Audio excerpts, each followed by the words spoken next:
Did you ever consider that you're a pocket of consciousness within a universe of consciousness? Hi, Mark Gilbert here, and in this video I want to offer you another way of seeing your life and everyone around you. One that's based on the concepts I presented in my video regarding our spiritual evolutionary path. See the link below. As you know, we live in a world that predominantly teaches that we are solely physical beings that exist separate and apart from one another.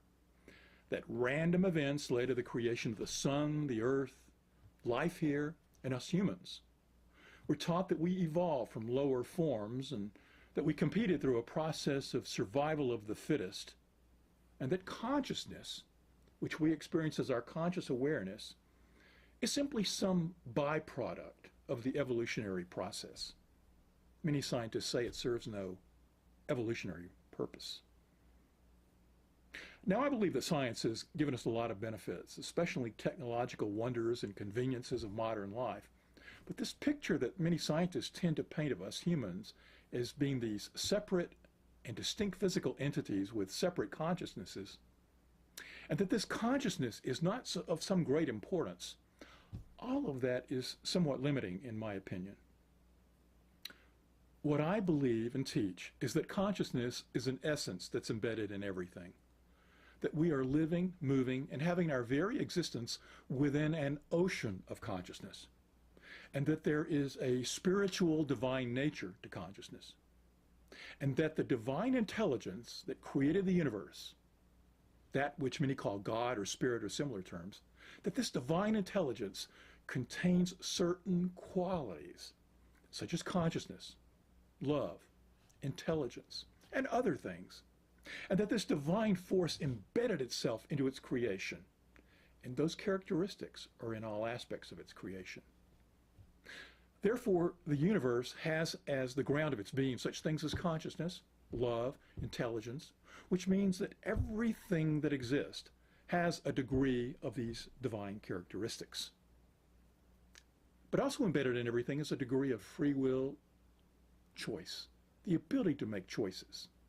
And there's a desire to create and express oneself, and the urge to evolve to higher and greater forms. Hence, the process of evolution that materialistic science describes is true, but only to a degree. They only describe part of the story. Yes, there's an evolutionary process that's played out in the physical world, leading to more and more complex forms, such as we humans. But instead of purely survival of the fittest and randomness, could there be something more happening here? Science generally steers away from the idea that there might be a direction to evolution, but for many people, myself included, it's quite obvious that there is a general direction in which we collectively are headed. There's a desire to grow, to evolve, even within the smallest forms. And as that evolution progresses, these higher and more complex forms also grow in the amount of these divine characteristics that they contain, that there's a greater depth within them of such things as consciousness, intelligence, and love. And where are we ultimately headed? Well, that's the subject of my video on the spiritual evolutionary path. But briefly, we're wandering around having forgotten our divine source. We're wandering around in the world in a kind of hero's journey until we collectively learn what we need to learn here and eventually return to our source with a greater degree of our awareness of the oneness from which we came. But in the meantime, my point here is that I'm inviting you to look at the world around you a little bit differently, and especially other humans, to see them with a different perspective. The shift I'm inviting you to consider is to look around and see that everything, everywhere, contains consciousness. We may not have the ability to imagine how that consciousness is experienced in other forms, such as a rock, or a single-cell life form, or a plant, but we do see that all of these entities do exist and maintain their sense of being as a rock, a single-cell organism, or a plant. And that there's a sense of being that they must have even if we can't imagine what such a direct experience is like.